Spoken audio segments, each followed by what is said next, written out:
अर्थ संग्रह। अर्थ संग्रह में विचार चल रहा है धर्म का, अर्थात कल धर्म का लक्षण किया था। बराबर, क्या लक्षण किया था? बोलिए। वेद प्रतिपाद्यत्वे सति प्रयोजनवत्वे सति अर्थत्वं धर्मस्य लक्षणम्। ठीक है जी। तो उसमें जो पहला पद है वेद प्रतिपाद्यत्वे सति, वो यदि नहीं देंगे, केवल प्रयोजनवत्वे सति अर्थत्वम, इतना ही धर्म का लक्षण करेंगे, तो क्या कहा था? दोष बताया था। क्या दोष? अतिव्याप्ति। कहाँ अतिव्याप्ति बताई थी? भोजनादिक में क्या होगी? अतिव्याप्ति होगी, क्योंकि भोजन भी प्रयोजन वाला है और अर्थत्व उसमें है। ठीक है ना? अतिव्याप्ति हो रही है किसमें? भोजन। तो भोजन में लक्षण की अतिव्याप्ति न हो, इसलिए लक्षण में पद दिया। कौन सा? वेद प्रतिपाद्य। ठीक। और दूसरा जो पद है कौन सा? प्रयोजनवत्व। वो पद नहीं देंगे तो लक्षण बचता है वेद प्रतिपाद्यत्वे सति अर्थत्वम्। और इतना ही यदि धर्म का लक्षण करते हैं तब भी दोष बताया था। कहाँ पर? प्रयोजन में अतिव्याप्ति हो रही थी, बताया था ना। प्रयोजन जो स्वर्ग आदि है वो भी वेद के द्वारा प्रतिपाद्य है, वेद के द्वारा ही उसका ज्ञान होता है हम लोगों को, है कि नहीं? स्वर्ग काम, पुत्र काम आदि आदि करके स्वर्ग आदि का उल्लेख तो हुआ ही है, तो वेद प्रतिपाद्य हुआ। और अर्थत्व उसमें है, वो कोई अनिष्ट का साधन नहीं है, इष्ट का साधन है, इष्ट ही वो, है कि नहीं? तो लक्षण कर रहे थे धर्म का, चला जा रहा है किसमें? प्रयोजन में। तो अतिव्याप्ति न हो इसलिए पद दिया था। कौन सा? प्रयोजनवत्। तो स्वर्गादि जो है वो स्वयं प्रयोजन है, किंतु प्रयोजन वाले नहीं है, इसलिए अब अतिव्याप्ति नहीं होगी।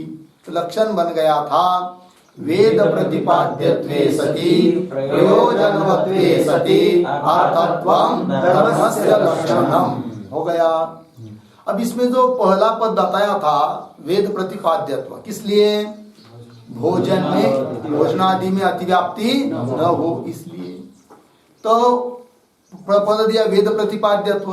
अब यहाँ पर पूर्व पक्षी बोलता है कि भले आपने वेद प्रतिपाद्यत्व पद दे दिया लक्षण में, क्यों? कि भोजनादि में अतिव्याप्ति न हो, किंतु वेद प्रतिपाद्यत्व ये पद देने पर भी लक्षण की व्याप्ति अतिव्याप्ति होगी। किसमें? भोजनादि में। कौन कह रहा है? पूर्व पक्ष। बात समझ में आया? क्या कहता है वो? कि वेद प्रतिपाद्यत्व ये पद जो दिया तुमने, इस पद का प्रयोजन क्या बता रहे हो? भोजनादि में अतिव्याप्ति न हो, किंतु वेद प्रतिपाद्यत्व ये पद देने पर भी भोजनादि में क्या हो जाएगी? अतिव्याप्ति हो ही जाएगी। बोलेंगे कैसी होगी? तो बताओ, तो बताना पड़ेगा। तो पहले लक्षण बोलेंगे एक बार। तो क्या लक्षण है? वेद प्रतिपाद्यत्वे सति प्रयोजनवत्वे सति अर्थत्वं धर्मस्य लक्षणम्। वेद के द्वारा प्रतिपादित हो, प्रयोजन वाला हो और अर्थत्व उसमें हो। तो भोजन में ये सब बातें है। कौन कर रहा है? पूर्व पक्षी। कि वेद के द्वारा प्रतिपादित भी है कौन? भोजन। प्रयोजन वाला तो ही है, बताया था, क्षुधा निवृत्ति हो जाती है। ठीक है। और अर्थत्व तो उसमें है, तो अतिव्याप्ति होगी। तो बोले कि वेद प्रतिपाद्यत्व कैसा है भोजन में, बताओ। पूछेंगे ना किसको? पूर्व पक्षी को। क्योंकि भोजन तो स्वभावता प्राप्त है, भूख लगती है इसलिए भोजन के लिए लोग जाते हैं। ऐसा थोड़ी है कि वेद ने कहा इसलिए भोजन के लिए जा रहे, वो तो रागत प्राप्त है। कौन? भोजन। तो कैसे कह रहे हो तुम कि वेद प्रतिपाद्य है भोजन करके? पूछेंगे किसको? पूर्व पक्षी को। तो पूर्व पक्षी उत्तर देता है कि हम आपको वचन दिखाते हैं वेद का। तो बोलेंगे कहा? तो बोलेंगे वेद का नहीं, किंतु वेद मूलक जो स्मृति है उसका वचन दिखाएंगे। और स्मृति का वचन दिया तो भी वेद का ही वचन समझेंगे। क्यों? कि सभी स्मृतियां कैसी होती है? वेद मूलक होती है। कैसी होती है जी? वेद मूलक होती है। उसका आधार तो मूल वेद ही होता है। तो बोलेंगे कहा का वचन है बताओ तो वचन दिया है। तो श्लोक आता है क्या?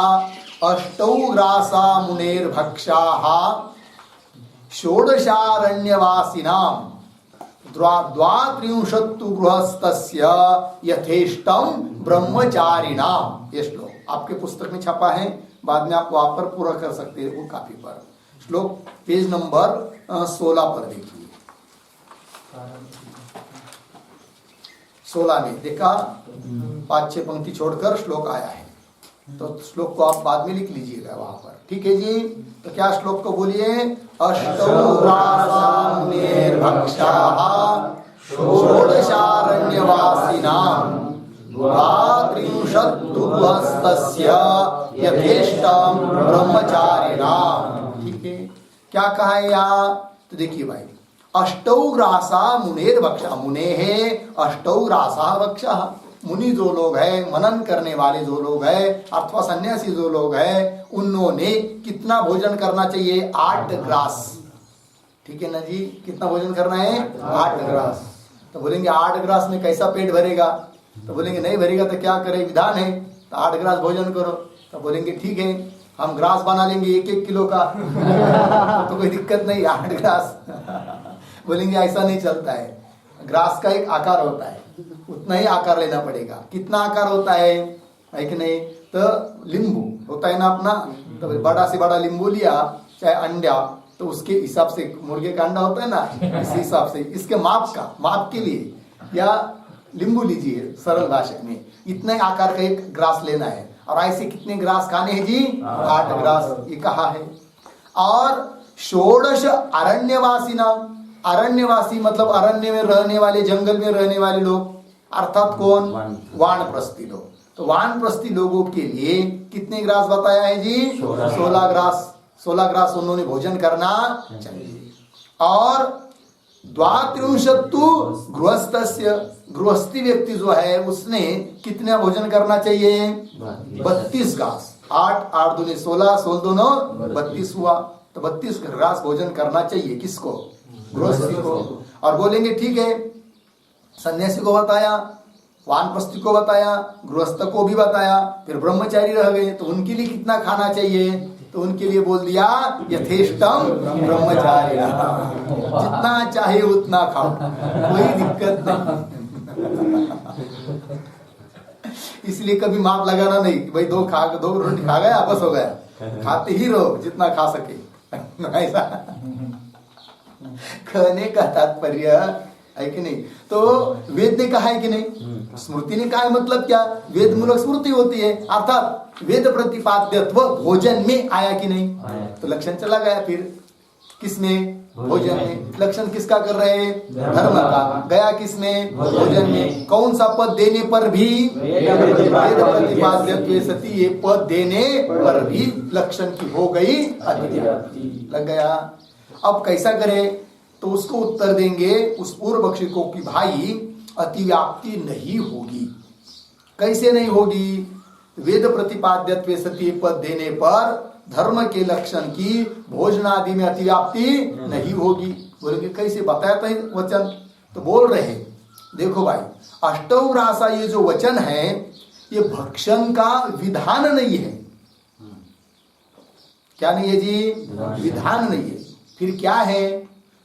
विधान किसको कहते हैं? जो अत्यंत अप्राप्त हो और उसका कथन वेद करे तो उसको बोलते हैं क्या? विधान। आगे आएगा विधि का लक्षण, अज्ञातार्थ ज्ञापको वेद भाग विधि। जो अर्थ अज्ञात है और उसको प्राप्त कराने वाला जो वचन होता है उसको बोलते हैं क्या? विधि। उस प्रकार भोजन यदि प्राप्त ही नहीं रहता तब वेद का वचन आप देते, तब हम मानते कि वेद प्रतिपाद्य है कौन? भोजन। किंतु ऐसा नहीं है, वो तो पहले से प्राप्त ही है। कैसे प्राप्त है? तो वो रागत प्राप्त है कौन? भोजन। फिर बोलेंगे इस वचन का क्या करेंगे? अष्टौग्रासा, इस वचन का क्या करेंगे? तो बोल रहे हैं ये विधि नहीं है, ये नियम है। क्या है जी? ये नियम है, ये अपूर्व विधि नहीं है। ये क्या है जी? नियम है। किसने कितना खाना चाहिए ये नियम बताया, न कि विधान किया कि तुम भोजन करो करके। तो वेद प्रतिपाद्यत्व आया क्या? फिर नहीं आया। यदि विधान होता, प्राप्त ही नहीं, जैसे स्वर्ग प्राप्ति के लिए कौन सा यज्ञ करना, हम लोगों को कुछ पता है क्या? नहीं पता है। तो वेद बताता है तभी तो करते हैं ना, तो वो तो विधान हो जाता है। क्योंकि जिसकी प्राप्ति हम लोगों को नहीं, जिसका ज्ञान नहीं हम लोगों को, वो वेद कर रहा है तो हो जाता है क्या जी?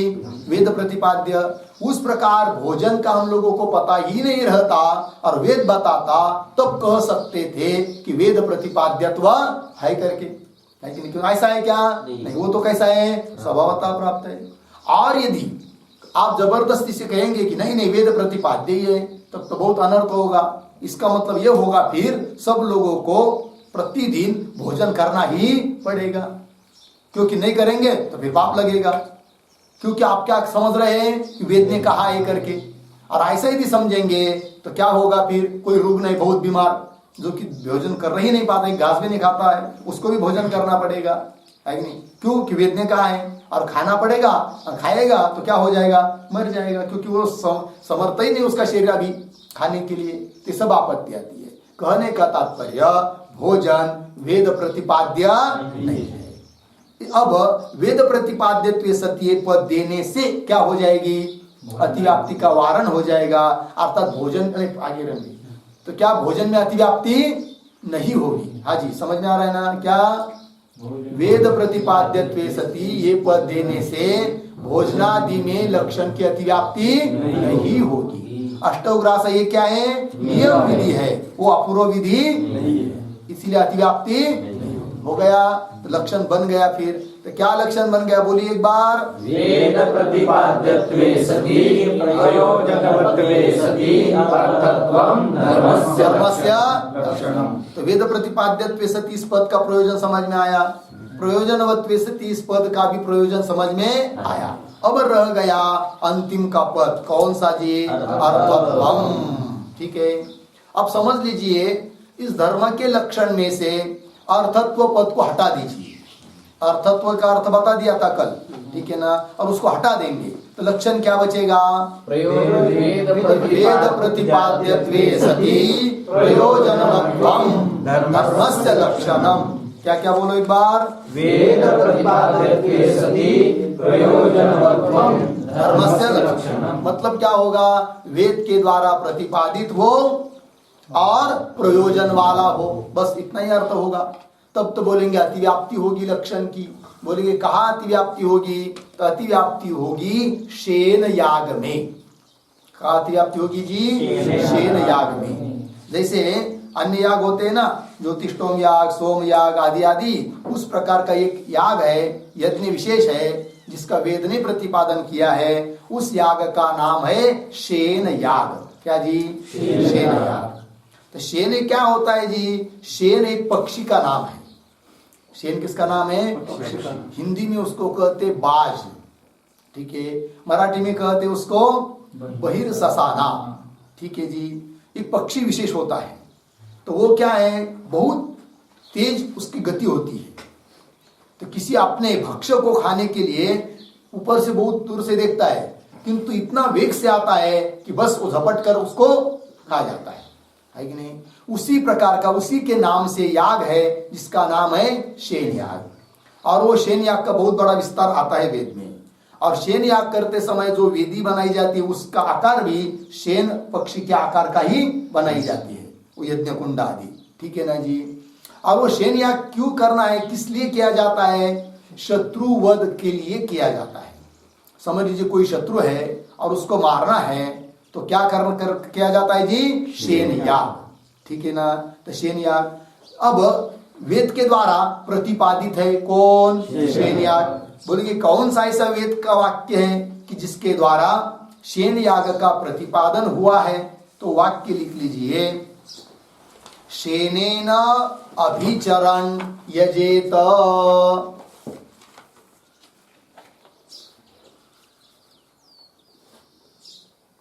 शेनेन अभिचरण यजेत।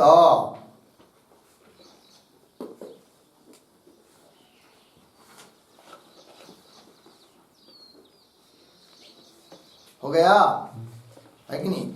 शेनेन, शेन याग के द्वारा याग करे, शेन याग करे, उसका अर्थ हुआ, अर्थात शेन याग का वेद के द्वारा प्रतिपादन हुआ है कि नहीं? तो लक्षण में जो पहला पद है कौन सा?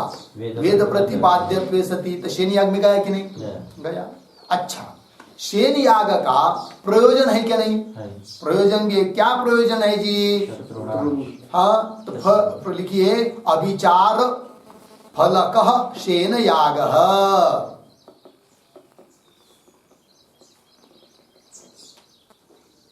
अभिचार फलकः शेन यागः।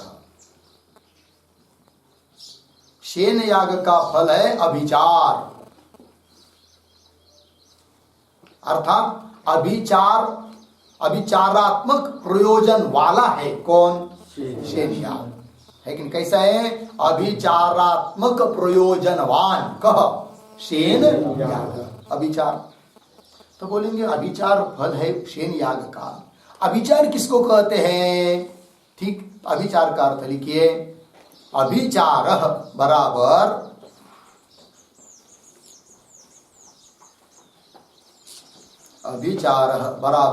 शत्रुवधानुकूल व्यापार।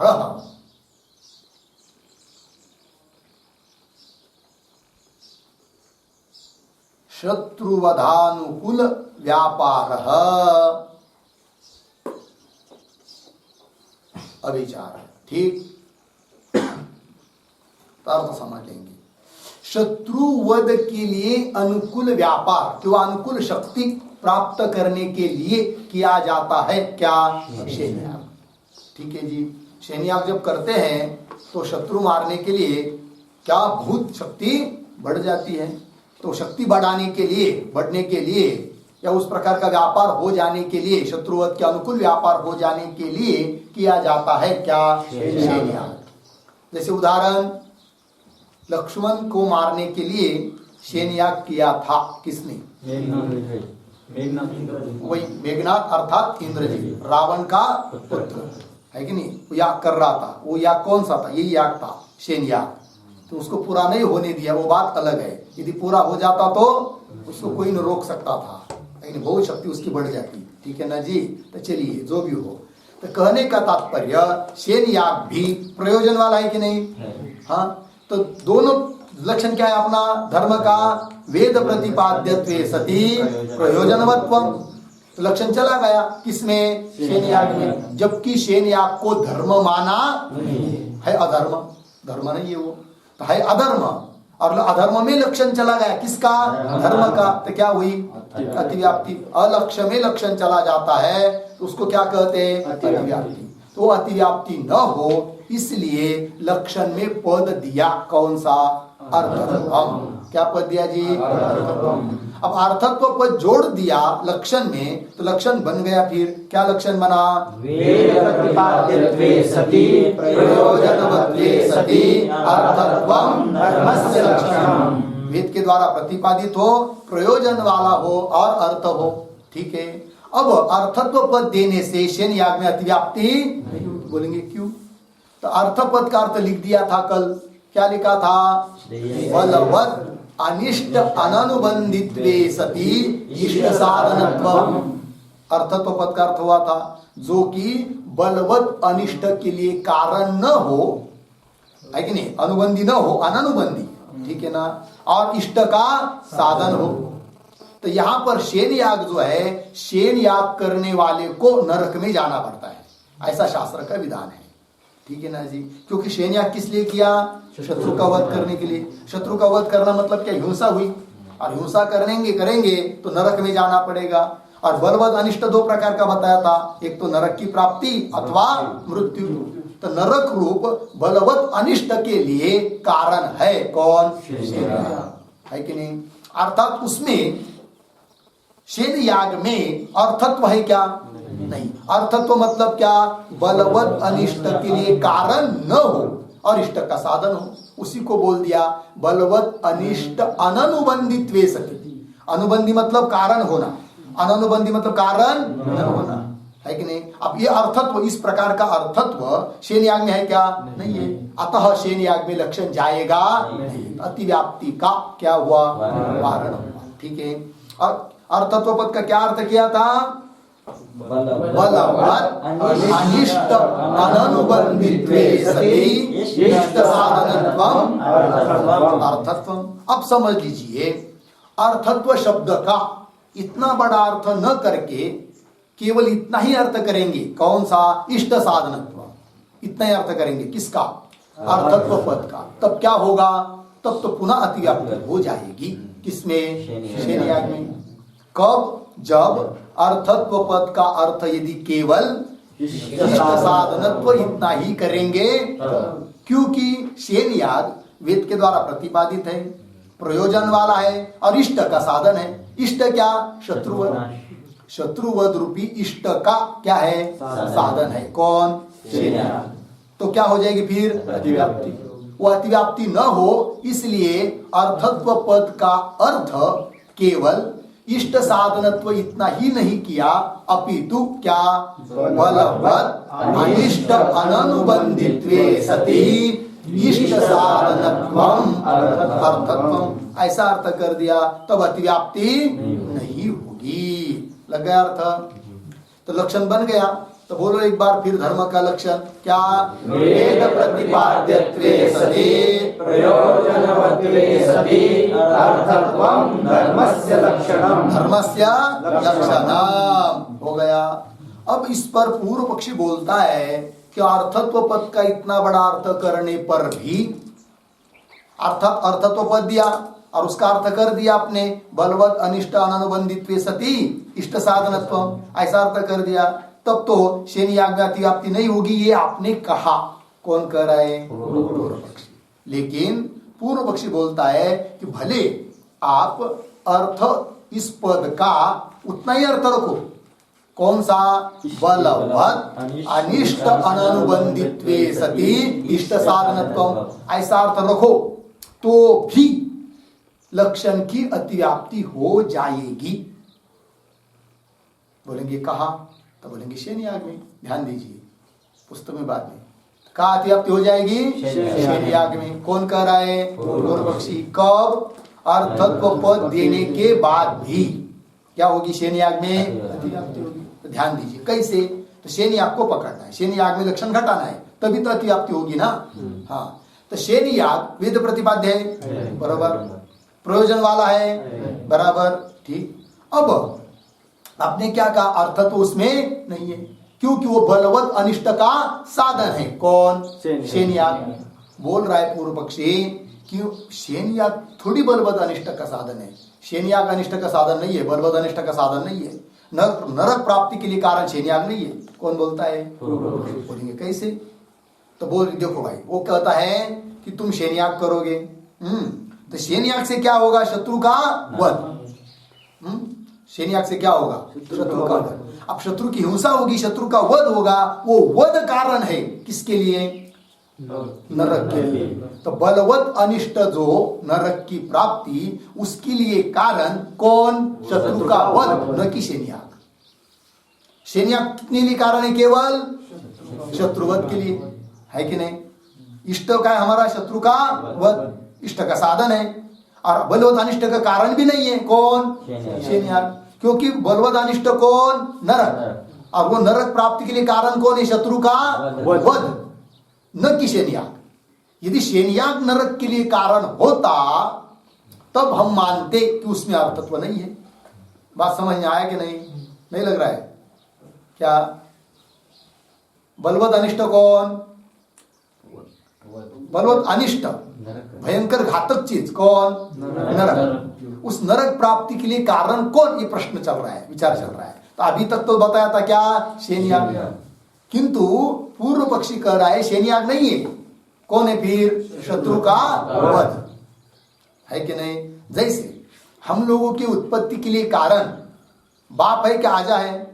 बाप होता है ना, पिताजी होते हैं, है कि नहीं? है कि नहीं? फिर आजोबा कारण नहीं है क्या? है, लेकिन आजोबा कारण हमारे पिता के लिए कारण है, हमारे लिए थोड़ी कारण है। समझ, हमारे लिए कारण कौन है? पिताजी है। और पिताजी के लिए कारण है कौन? पिता का पिता अर्थात पितामह आजोबा। ठीक है ना? उस प्रकार यहाँ पर शेन्याग करेंगे तो शत्रुवध होगा, बराबर। और शत्रुवध होगा तो शत्रुवध होने के कारण होगा नरक की प्राप्ति।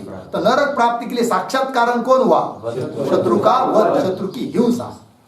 और शत्रुवध के लिए कारण है कौन? शेन्याग। अब नरक के लिए कारण शेन्याग है क्या? नहीं है। कौन है? शत्रु का वध। अर्थात बलवत अनिष्ट जो नरक की प्राप्ति, उसके लिए कारण शत्रुवध है कि शेन्याग है? शत्रुवध है, शेन्याग नहीं है। तो शेन्याग में फिर बलवत अनिष्ट अनुबंधित्व है कि बलवत अनिष्ट अननुबंधित्व है? बलवत अनिष्ट अननुबंधित्व है कि नहीं? तो बलवत अनिष्ट अननुबंधित्वे सती इष्ट साधनत्व ये चला गया किसमें? शेन्याग। अर्थात अर्थ तो उसमें आ गया। तो ये अर्थत्व पद देने पर भी लक्षण चला गया किसमें? शेन्याग। अर्थात लक्षण की क्या हुई? अतिव्याप्ति। बात समझ में आया कि नहीं? अतिव्याप्ति हो गई। अतिव्याप्ति लग गई ना? तो उसका उत्तर दे रहे अभी कि भाई अतिव्याप्ति नहीं होगी। बोलेंगे क्यों नहीं होगी? तो उसको उत्तर देना है कि तुमने क्या कहा? बलवत अनिष्ट के लिए कारण कौन माना? शत्रु का वध। और शत्रुवध के द्वारा शेन याग भी कारण है। किसके लिए? नरक के लिए, बलवत अनिष्ट के लिए। पूर्व पक्षी का कहना क्या है जी? नरक और शेन याग इसमें कार्य कारण भाव है नहीं। कौन समझ रहा है? क्योंकि बीच में व्यवधान आ गया किसका? शत्रुवध का, बराबर है कि नहीं? लेकिन सिद्धांती बोल रहे हैं कि साक्षात कार्य कारण भाव भले नरक का और शत्रुवध का है, और इधर शत्रुवध का और शेन्याग का है,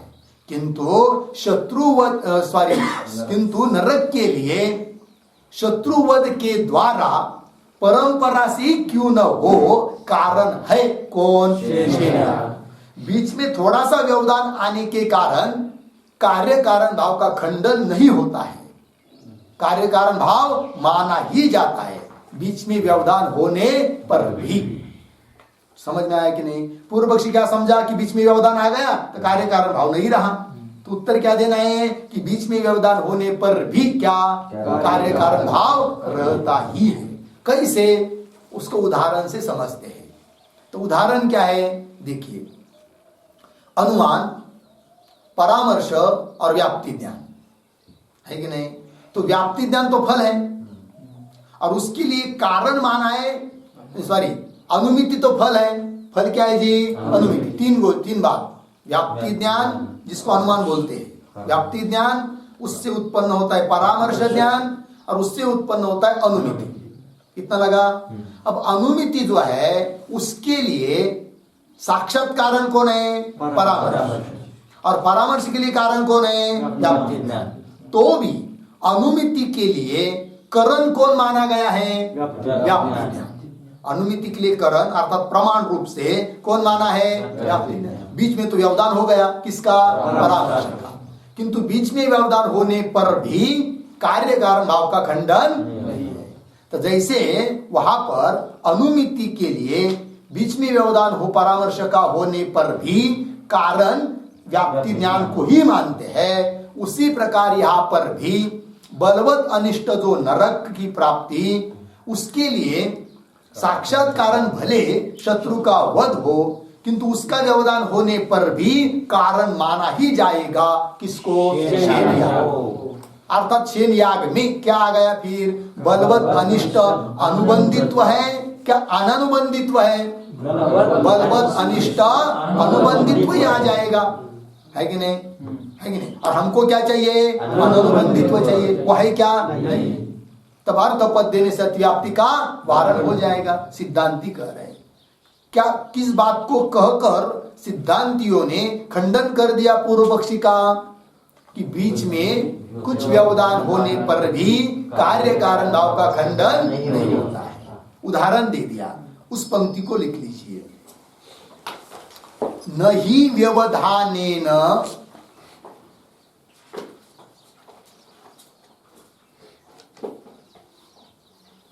न हि व्यवधानेन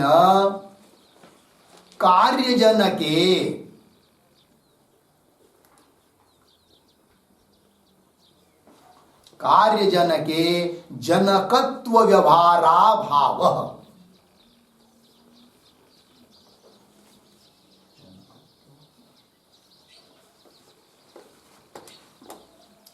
जनकत्व व्यवहाराभावः पूर्ण विराम। व्यवधानेन अपि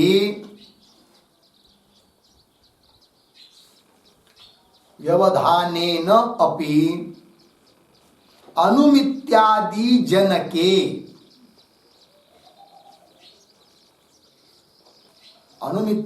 जनके कंस में लिखिए परामर्शात्मक व्यवधाने अपि।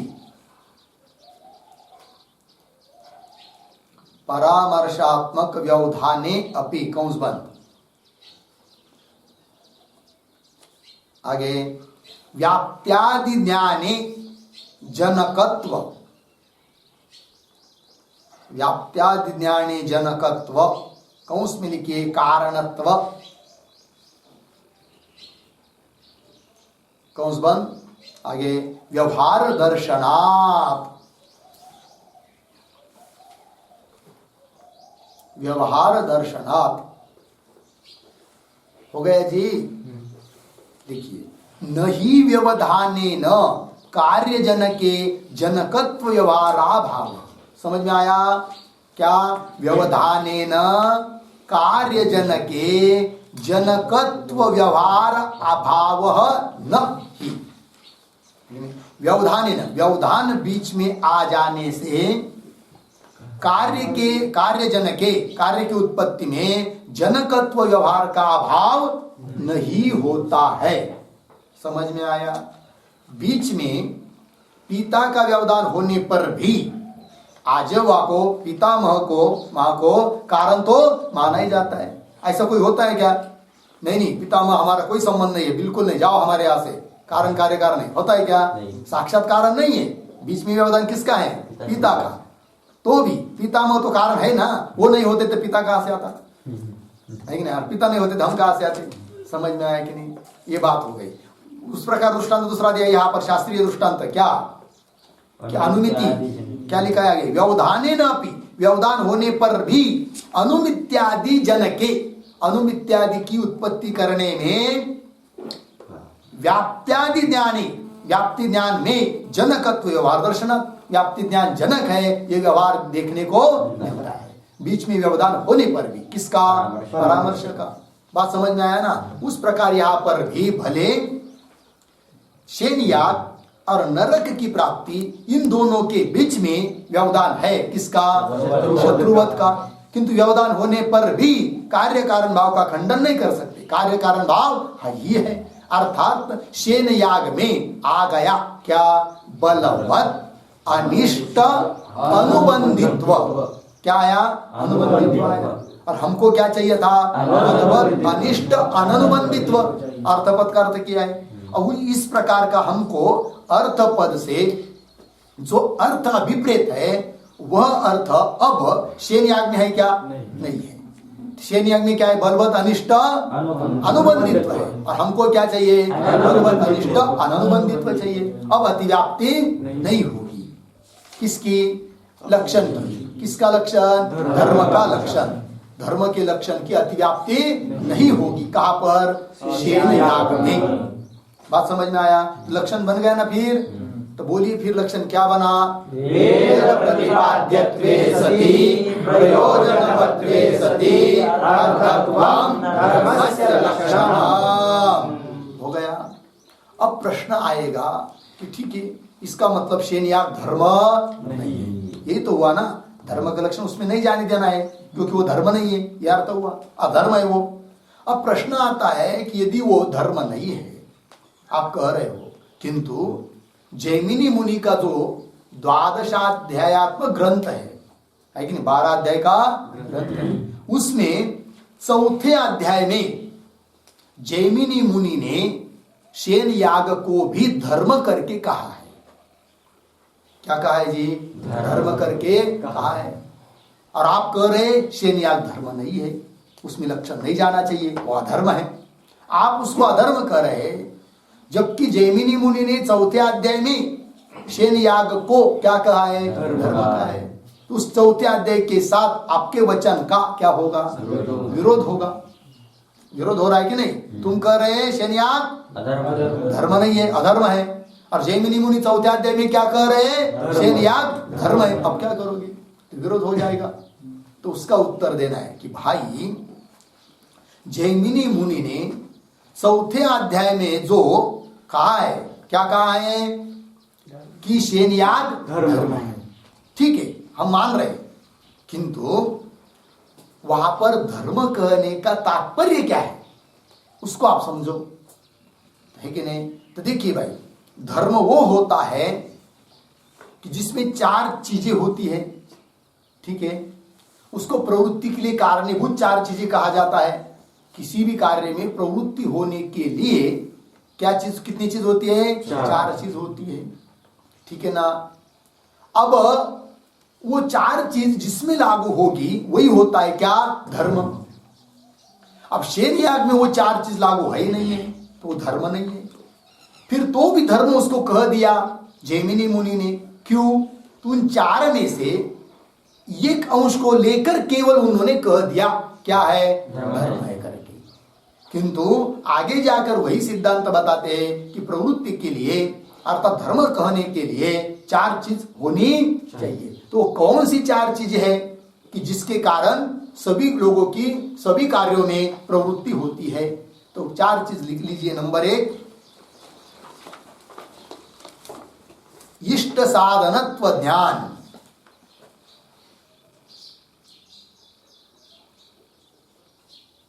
इष्ट साधनत्व ध्यान। नंबर 2, पहले लिखा ना क्या? इष्ट साधनत्व ध्यान। नंबर 2 है कृति साध्यत्व ध्यान। क्या है जी? कृति साध्यत्व ध्यान। नंबर 3,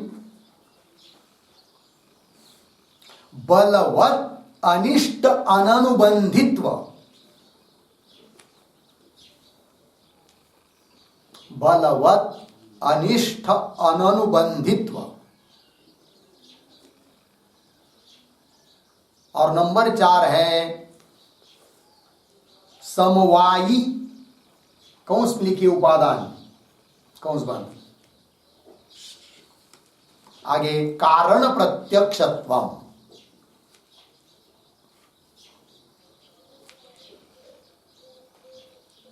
समवायी कारण प्रत्यक्षत्व। ठीक है जी, चलिए,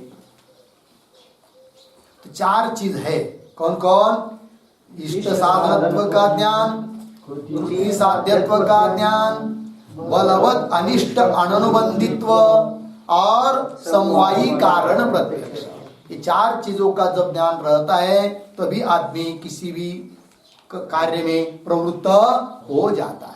ठीक है, जैसे स्वर्ग कामो यजेत, जिसको स्वर्ग की कामना है उसके लिए याग करने के लिए कह दिया, अग्निहोत्रादि याग करने के लिए कह दिया, ज्योतिष्टोमादि याग करने के लिए कह दिया। अब देखिए, जिसको स्वर्ग चाहिए वही उस याग में प्रवृत्त होगा कि नहीं? कि जिसको स्वर्ग नहीं चाहिए वो भी प्रवृत्त होगा? जिसको स्वर्गाधिक चाहिए, क्योंकि उसका फल क्या बताया है? स्वर्ग। तो इष्ट का वो साधन है, ये ज्ञान है पहले। ठीक है, दूसरी बात कृति साध्य, समझ लीजिए वो हमारे प्रयत्न के द्वारा नहीं किया जा सकता है, तो हम लोग उसमें प्रवृत्त हो गए क्या? नहीं होंगे। तो क्या होना चाहिए? कृति साध्य, हम लोगों से हो जाना चाहिए। और यदि नहीं हो पाता तो हम क्या बोलेंगे? नहीं भाई, वो हमको स्वर्ग चाहिए, उसके लिए कारण भी है, किंतु हमारे प्रयत्न, हमारे बस की बात नहीं कर सकते हम लोग, प्रवृत्त नहीं होगा। तो क्या चाहिए? इष्ट साधनत्व का ज्ञान और हाँ, कृति साध्यत्व का ज्ञान चाहिए। इष्ट साधनत्व ज्ञान पहला हुआ, दूसरा कृति साध्यत्व, और तीसरा बलवत अनिष्ट का अनुबंधी। जब पता चले ये तो हम कर सकते हैं, इष्ट का साधन भी है, कर भी सकते हैं, किंतु इससे तो बहुत बड़ा अनिष्ट प्राप्त होने वाला है। जैसे उदाहरण, शैलयाग करने के लिए सात्विक व्यक्ति कोई प्रवृत्त होगा क्या? नहीं होगा ना। क्यों? वो उसको भी शत्रु है कि नहीं? तो शत्रु का वध होना चाहिए, चाहे वो चाहता है, इष्ट का साधन है कि नहीं?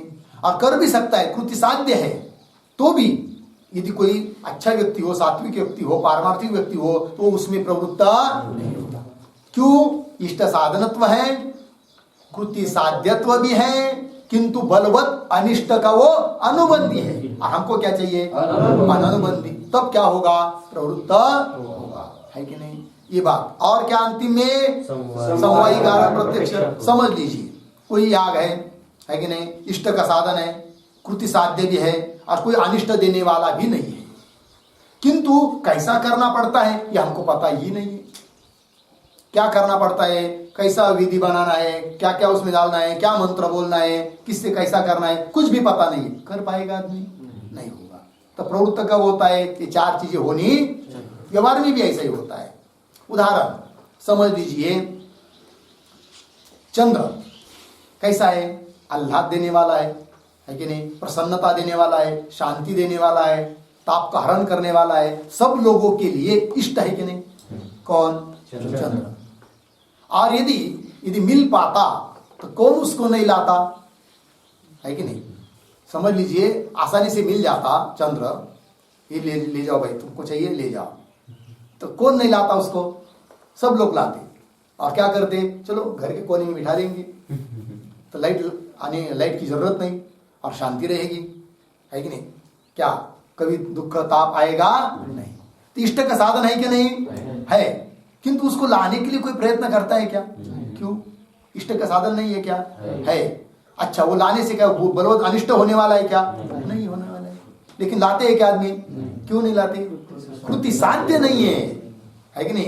कितना भी हजार प्रयत्न करेंगे तो भी ला नहीं सकते, कृति साध्य नहीं है कि नहीं? इसलिए प्रयत्न नहीं करते हैं। समझ में आया? अब देखिए, समझ लीजिए कोई चीज इष्ट का साधन है कि नहीं? और कृति साध्य भी है कि नहीं? बहुत भूख लगी है, हाँ, 3 दिन हुए भोजन नहीं मिला, कल्पना करिए, है कि नहीं? और कोई भोजन सामने पूरी कचौड़ी दिखाई दिया, तो खाएंगे तो अच्छा, इष्ट का साधन है, क्योंकि इष्ट का क्या साधन है? भूख निवृत्त हो जाएगी, इष्ट का साधन है, वो खाने का पदार्थ है। और कृति साध्य खा भी सकते हैं उसको हम लोग, किंतु किसी ने कान में आकर बताया उसमें जहर मिलाया है, तब खाएंगे क्या आदमी? नहीं। क्यों? इष्ट का साधन नहीं है क्या? है ना? कृति साध्य नहीं है क्या? है, तो भी प्रवृत्त नहीं होगा। क्यों? बलवत अनिष्ट का वो कारण है। हमको क्या चाहिए? बलवत अनिष्ट का अनुबंधी चाहिए, जबकि वो क्या है? बलवत अनिष्ट का अनुबंधी है, तो प्रवृत्त नहीं होगा। लग गया जी? बात समझ में आई? अब देखिए, समझ लीजिए किसी को खाने की इच्छा हुई बासुंदी, क्या जी? बासुंदी। क्योंकि अभी तक खाई ही नहीं है, केवल नाम सुना है कि पंढरपुर में बासुंदी बेचने के लिए मंगलवेढा से आदमी आता है, और साइकिल पर घूमता अभी भी। हमको आश्चर्य लगा, 20 साल के बाद देखा तो भी वो घूम रहा है बासुंदी करते हुए फिरता है, ठीक है ना जी? तो केवल नाम सुना है, समझ लीजिए, किसी ने खाया नहीं। किसकी बनाई जाती है ये भी पता नहीं है कि नहीं? अब इष्ट का साधन नहीं है क्या? है ना? शांति मिलेगी, खाने को मिलेगा, आनंद होगा, इष्ट का साधन है कि नहीं? और कृति साध्य भी है, आदमी तो बनाता है उसको, थोड़ी जानवर बनाता है, तो आदमी के प्रयत्न से होती है, कृति साध्य भी है। और वो बनाने से, खाने से कोई बलवत अनिष्ट मिलने वाला है क्या? नहीं है। तो भी आदमी बनाने के लिए प्रवृत्त होगा क्या? नहीं। क्यों? समवायी कारण का प्रत्यक्ष नहीं है। उसकी सामग्री क्या क्या है वही पता नहीं है। दूध के बनाते हैं या आटे की बनाते हैं या और किसकी चीज की बनाते हैं पता ही नहीं है, तो बनाने के लिए प्रवृत्त होगा क्या?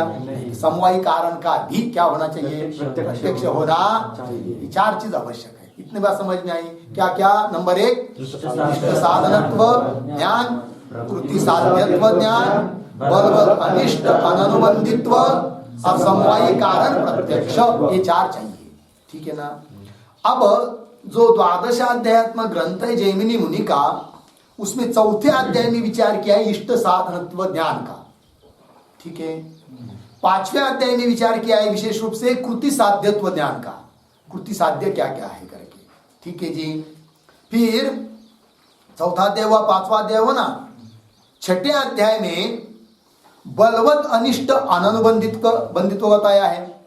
क्या क्या बलवत् अनिष्ट के लिए कारण है और क्या क्या बलवत् अनिष्ट के लिए कारण, ये सब बताया है।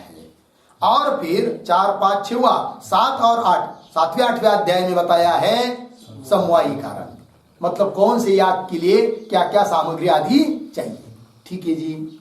अब विचार चल रहा है चौथे अध्याय में। अब चौथे अध्याय में जैमिनी मुनि ने क्या कर दिया कि शेन याग को भी धर्म बताया। ठीक है ना जी? क्या बताया? धर्म बताया। अब चौथा अध्याय में कौन सा ज्यादा विचार हुआ है? इष्ट साधनत्व ज्ञान का विचार हुआ है। पर वहां पर जैमिनी मुनि ने केवल इतने अंश को लेकर ही उसको कह दिया क्या कि धर्म है करके। कौन? शेन याग। क्योंकि भाई शत्रु को वध करना है ना, तो ये शेन याग करो। तो इष्ट क्या है? शत्रु का वध। उसके लिए साधन है कौन? शेन याग। इष्ट का साधन है। इतने अंश को लेकर ही जैमिनी मुनि ने शेन याग को क्या कह दिया? धर्म कहा। इसका मतलब शेन याग धर्म ही है, ये नहीं कह सकते। ठीक है ना? जब ये चारों बात उसमें घटित होगी तब उसको कहेंगे क्या? वो धर्म है। इसलिए शेन याग धर्म है कि नहीं? वस्तुतः देखा जाए तो शेन याग चाहे कोई भी याग स्वरूपता धर्म किंवा स्वरूपता अधर्म नहीं होता है। ठीक है ना? कैसे? इसके लिए एक वचन आता है, एक श्लोक आता है। आप लोग देखिए पेज नंबर 18 पर।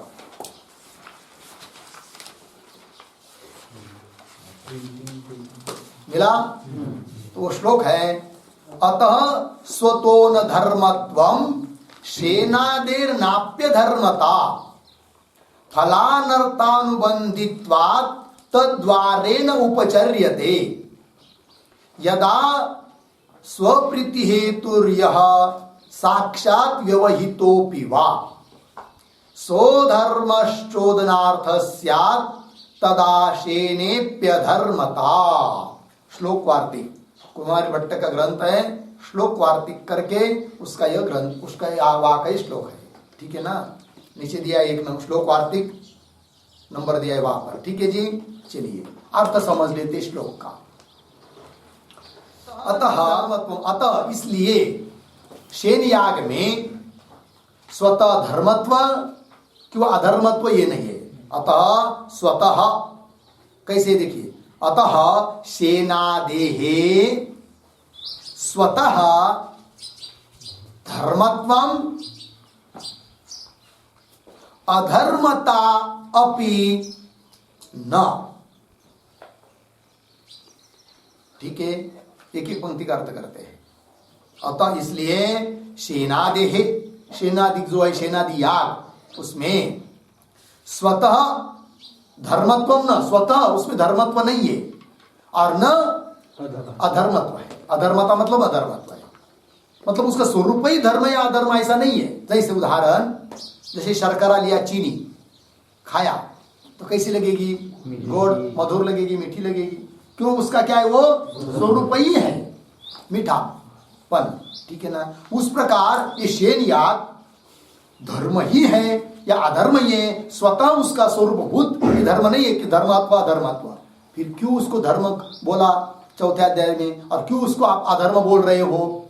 तो उसका दूसरी पंक्ति में देखिए, फलानर्थानुबंधित्वात् तद्वारेण उपचर्यते। ठीक है जी। फल अनर्थानुबंधित्वा, फल के लिए वो कारण है और अनर्थ का अनुबंधी है। शत्रुवध रूपी फल के लिए कारण है कौन? शेनिया। एक बात हुई। और फल हुआ और अनर्थ अनुबंधित्वात्, अनर्थ जो नरक की प्राप्ति उसके लिए भी अनुबंधी है, वो कारण है कौन? शेनिया।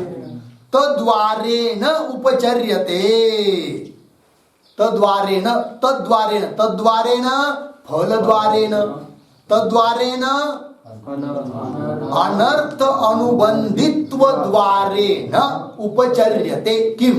धर्मत्वम अधर्मत्वम। ठीक है ना जी। देखिए वो फल दे रहा है कौन? शेनिया। कौन सा? शत्रुवध रूपी फल दे रहा है, इसलिए उसको बोल दिया क्या? धर्मत्व। तद्वारेण, ठीक है ना जी। और उसको अधर्म भी बोलेंगे, तो अधर्म क्यों? बल अनर्थ अनुबंधित्वा, उसके माध्यम से अनर्थ का अनुबंधी है, अनर्थ के लिए कारण है। अनुबंधी मतलब कारण है, इसलिए वो क्या हुआ? अधर्म हुआ। ठीक है। यद्यपि वो मीमांसक शास्त्र के दृष्टि से, सिद्धांत से अधर्म ही है, किंतु प्रश्न इतना ही हो रहा है कि चौथे अध्याय ने धर्म उसको क्यों कहा? और उसको यदि धर्म कहा है और आप अधर्म बोल रहे हैं, तो चौथे अध्याय के साथ क्या होगा? विरोध होगा। तो विरोध कैसा नहीं होगा, इस बात को स्पष्ट करने के लिए चर्चा चल रही है। तो चौथे अध्याय में उस शेनिया को धर्म कहा है, वो एक अंश को लेकर कहा है, इष्ट साधन, बस सब अंश का विचार नहीं किया है, इसलिए वो क्या है जी? अधर्म ही है। हो गया। दूसरी पंक्ति लग गई क्या? तीसरी देखिए, यदा स्वप्रीति हेतु, है कि नहीं? यदा तू अप्रीति हेतु यह साक्षात व्यवहितोपि, तो कैसा बोलेंगे इसको? समझ लीजिए। यदा यह साक्षात व्यवहितोपि वा अप्रीति हेतु, अप्रीति हेतु, नीचे की पंक्ति, सह अधर्म। सह, उसको कैसा पढ़ेंगे? सह चोदनार्थ, अपि ले लिंग के ऊपर से अपि अधर्म स्यात्, ऐसा पूरा वाक्य हो जाता है। दूसरी और तीसरी पंक्ति में को देखिए, पुनः बताता हूं। यदा, मिल रहे शब्द, यह साक्षात व्यवहितः अपि वा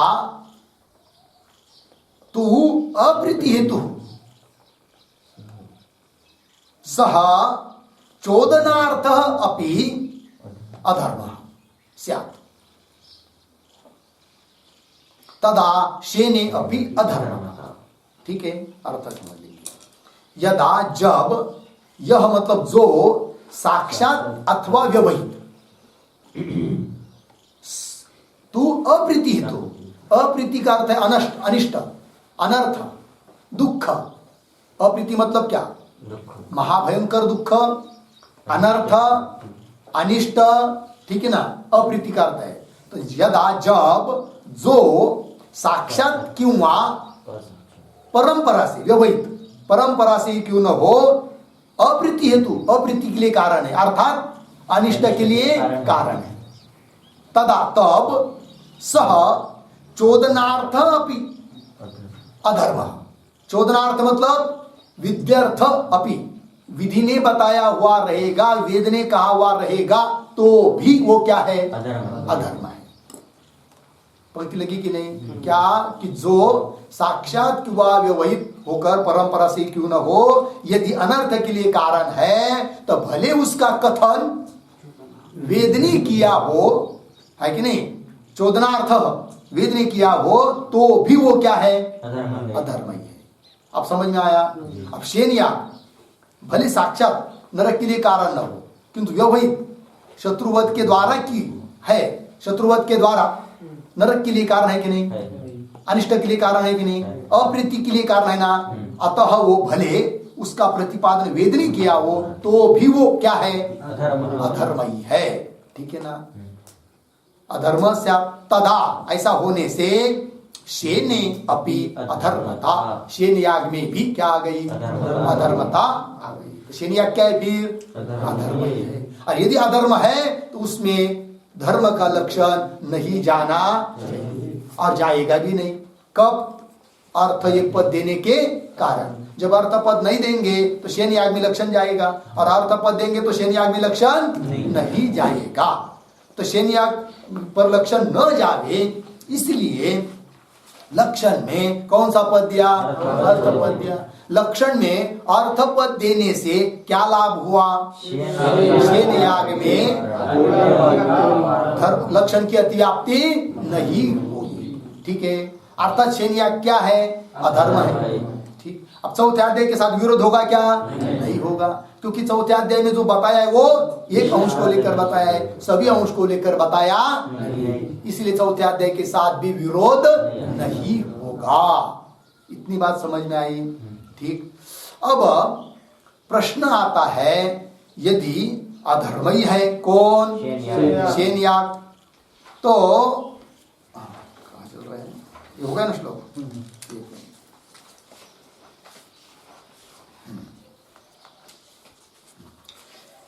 यहां तक आ गए, समझ में आया?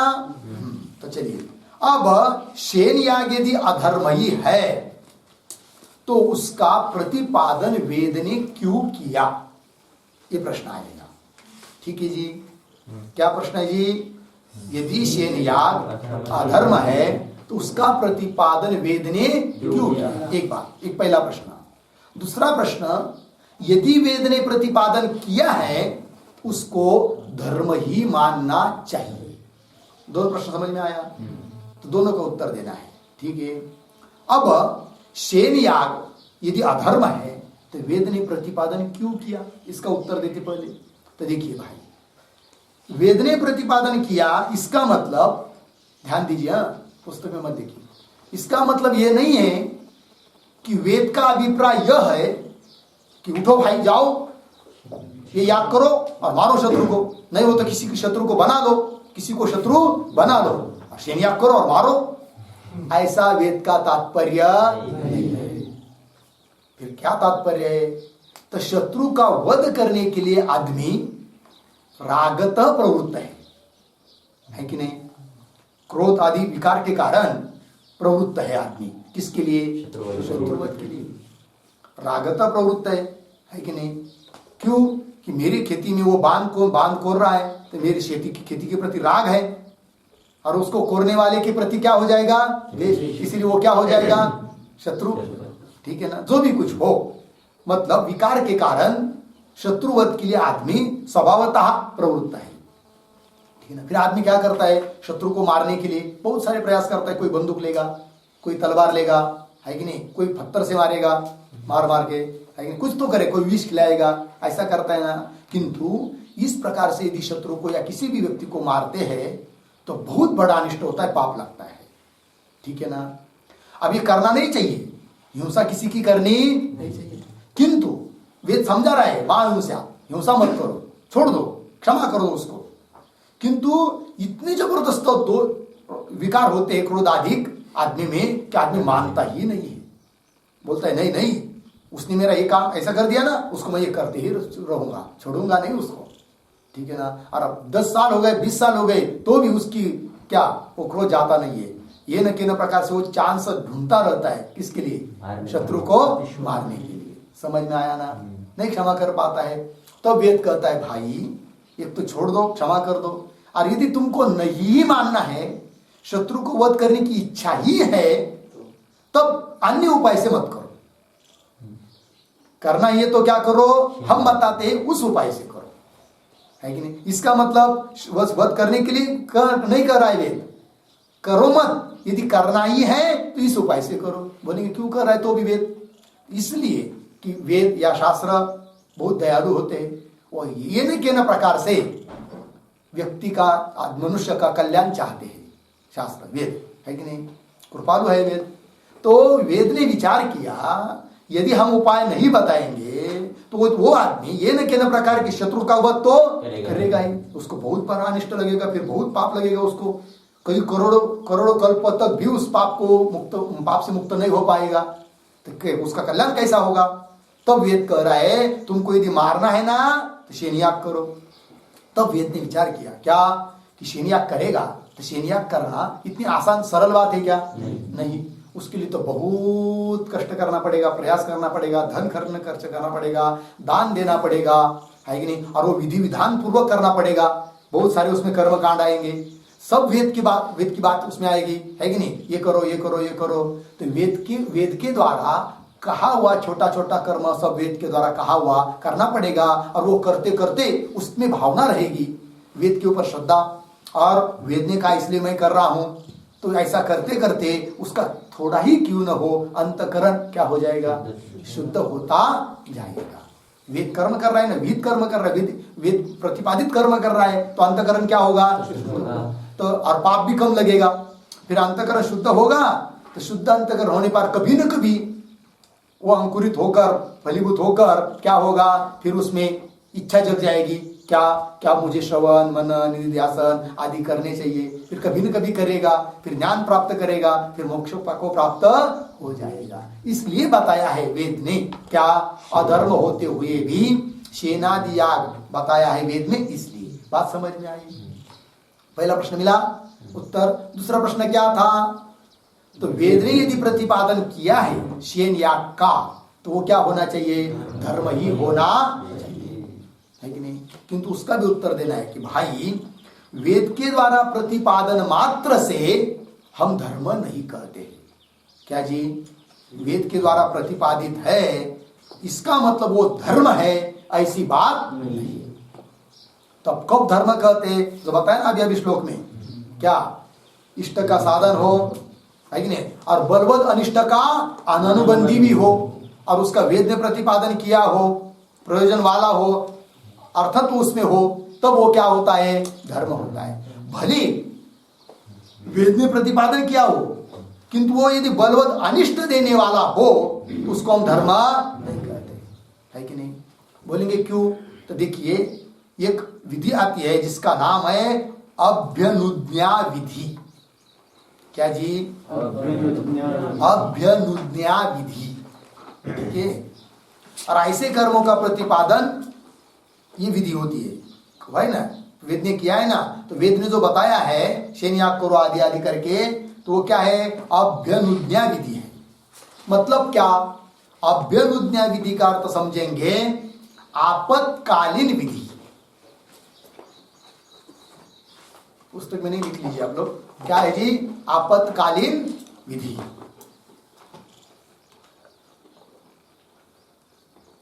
और सरल भाषा में कहना हो तो प्रासंगिक शास्त्र विषयत्व। प्रासंगिक शास्त्र विषयत्व।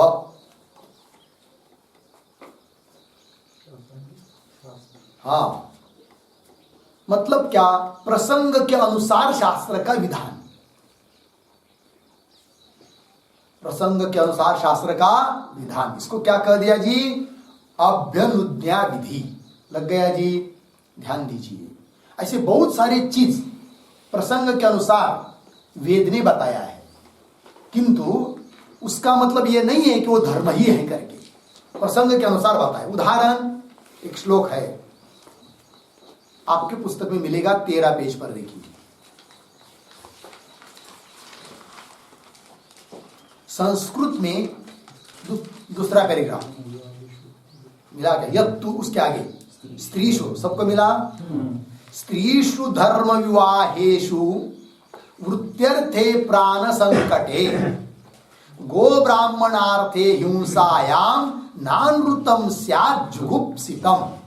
ये श्लोक है। ठीक है जी? तो देखिए ध्यान दीजिए, अब बाद में आपको बताता हूं।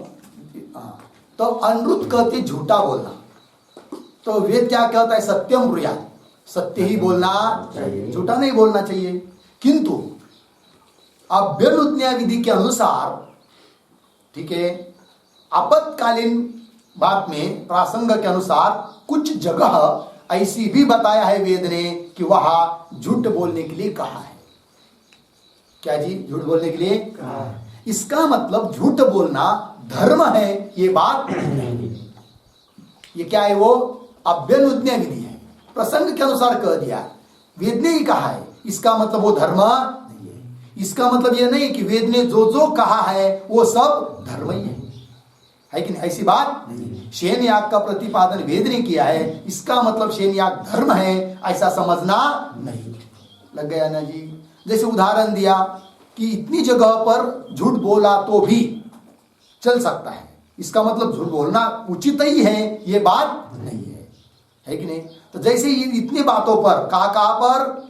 स्त्रीषु धर्म विवाहेषु, स्त्रीषु धर्म विवाहेषु 1, वृत्त्यर्थे 2, प्राण संकटे 3, गो ब्राह्मणार्थे हिंसायाम 4। इतनी बात हुई। नानृतम स्यात् जुगुप्सितम, है कि नहीं?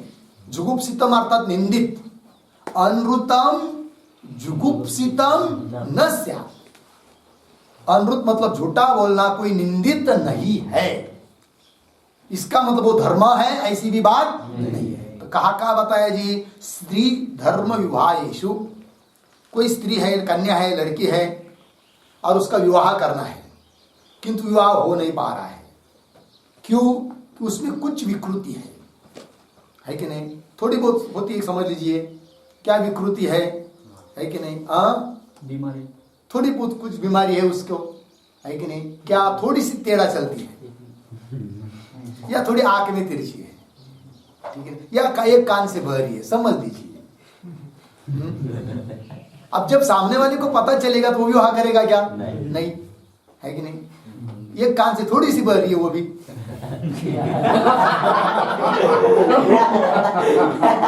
नहीं, हंसने की बात नहीं है,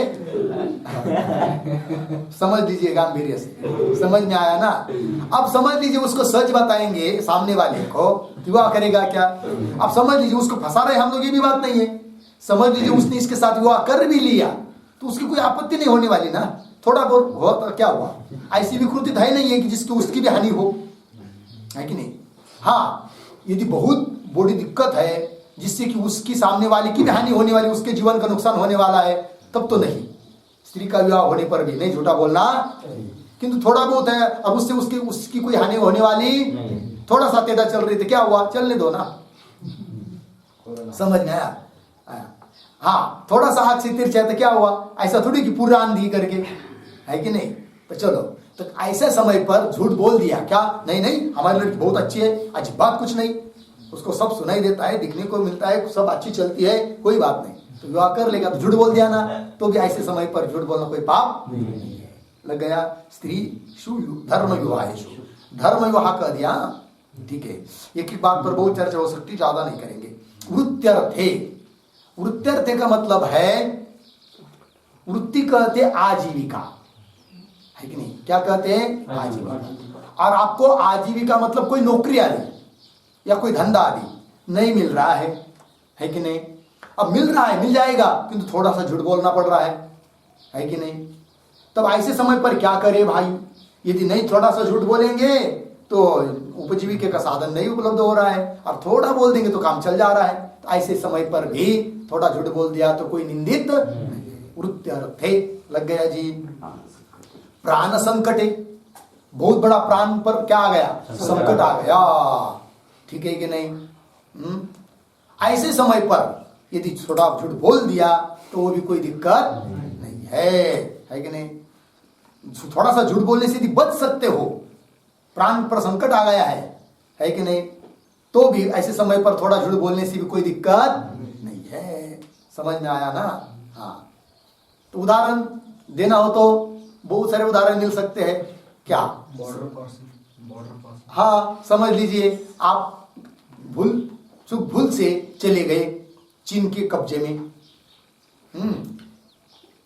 या कई ऐसे लोगों में चले गए, है कि नहीं, जो आपको चाहते नहीं है कि नहीं? तो वो क्या चाहते कि हमारे विपरीत आदमी है कि नहीं?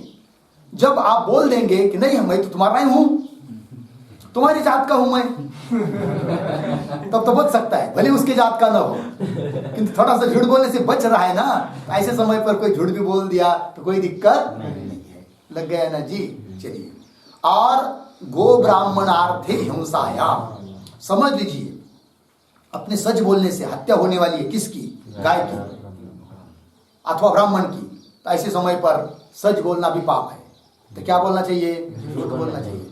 कहीं कसई लग गया पीछे गाय के और पूछ रहा है आपको गाय किधर गई, और आपको आपने देखा है इधर गई, तो आपको बताना नहीं किधर गई, उसके विपरीत दिशा बताना उधर गई करके, क्योंकि आपका वो छोटे से झूठ से गाय की क्या बचेगी? जान बचेगी। या ब्राह्मण हो चाहे कोई भी व्यक्ति हो, जान बचेगी ना।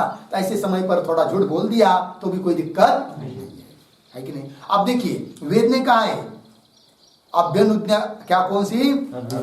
हाँ, अभ्यनुज्ञा विधि इसको कहते हैं। प्रसंग के अनुसार वेद ने झूठ बोलने के लिए भी कहा है। इसका मतलब वो धर्म है क्या? ये बात नहीं है। उस प्रकार ये हुआ ना, उस प्रकार शेन याग करने के लिए कहा है, इसका मतलब शेन याग कोई धर्म है, ये बात नहीं है। बात समझ में आई? अब धर्म नहीं है तो उसमें धर्म का लक्षण जाना भी नहीं चाहिए, और अब जाएगा भी नहीं। कौन सा पद देने से? तो अर्थत्व पद देने से लक्षण बन गया। फिर क्या बना? वेद प्रतिपाद्यत्वे सति प्रयोजनवत्वे सति अर्थत्वं धर्मस्य। बात समझ में आया सभी बातों का? चलिए अब धर्म का बात पता चली, धर्म का लक्षण पता चला, तो धर्म का भी लक्षण लिख लीजिए। हो गया। वेद बोधित अनिष्ट साधनता, हाँ लिख लीजिए। वेद बोधित, वेद बोधित अनिष्ट साधनताकत्वम, अनिष्ट साधनताकत्वम अधर्मत्वम किंवा धर्मस्य लक्षणम। हाँ, अनिष्ट साधनताकत्वम हो गया। वेद बोधित, वेद के द्वारा, वेद ने कहा है कि अनिष्ट का साधन है क्या जी, ये करोगे तो अनिष्ट होगा, तो वो जो बताया है कि वो क्या हो जाएगा? अधर्म। कह दिया शेन याग करो, वेद से बोधित है, किंतु करोगे तो तुमको नरक मिलेगा, तो अनिष्ट का साधन बताया ना, तो वो अधर्म है। ठीक, वेद बोधित, वेद के द्वारा प्रतिपादित हो और अनिष्ट साधन रूप से प्रतिपादित हो वेद के द्वारा, तो ऐसा जो भी होगा उसको कहते हैं क्या? अधर्म। शेन याग क्या है? फिर अधर्म है, और उसमें धर्म का लक्षण जाएगा नहीं। और धर्म क्या है? फिर धर्म क्या है? यागादिरेव धर्म, यागादि ये धर्म है, धर्म हुआ। और धर्म का लक्षण क्या? वेद प्रतिपाद्यत्वे सति प्रयोजनवत्वे सति अर्थत्वं धर्मस्य। धर्म का लक्षण। शेन याग अधर्म है और उसका अधर्म का हो गया। बस आगे का विचार करेंगे। ओम पूर्णमदः पूर्णमिदं पूर्णात् पूर्णमुदच्यते पूर्णस्य पूर्णमादाय पूर्णमेवावशिष्यते। ओम शांति शांति